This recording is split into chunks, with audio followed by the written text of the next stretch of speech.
શું તમને ખબર છે દુનિયાનું સૌથી ઝડપથી વિકસતું શહેર એ બીજું કોઈ નથી પણ એ છે આપણું સુરત. હા, સુરત, જેને લોકો માત્ર ડાયમંડ સિટી કહે છે, પણ આજકાલ તેને ભારતનું ગ્રોથ એન્જિન પણ કહેવામાં આવે છે.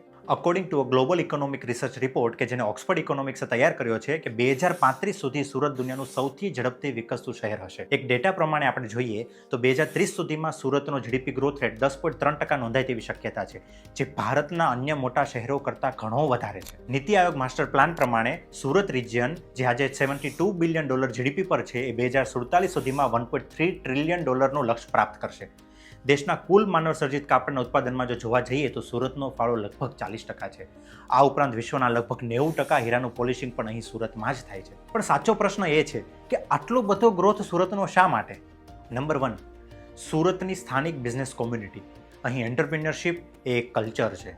Number 2, infrastructure. સુરતમાં BRTS, મેટ્રો પ્રોજેક્ટ અને સ્માર્ટ સિટી મિશન જેવા પ્રોજેક્ટ ઝડપથી આગળ વધી રહ્યા છે.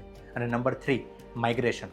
દેશભરમાંથી લોકો રોજગાર માટે સુરત આવે છે, જેના કારણે આપણે સુરતને મિની ઇન્ડિયા પણ કહીએ છીએ. જો સુરતની આ જ ગતિ રહેશે તો આગામી 10 વર્ષમાં સુરત સ્ટાર્ટઅપ હબ અને ફાઇનાન્શિયલ સિટી તરીકે ઉભરી આવશે. એટલે માત્ર વેપારીઓ માટે જ નહીં, પણ હવે યુવાનો માટે પણ Surat the land of the opportunities છે. તો હવે તમને પણ કોઈ પૂછે ને કે દુનિયાનું સૌથી ઝડપથી વિકસતું શહેર કયું છે, તો તમે પણ ગર્વથી કહેજો કે આપણું સુરત.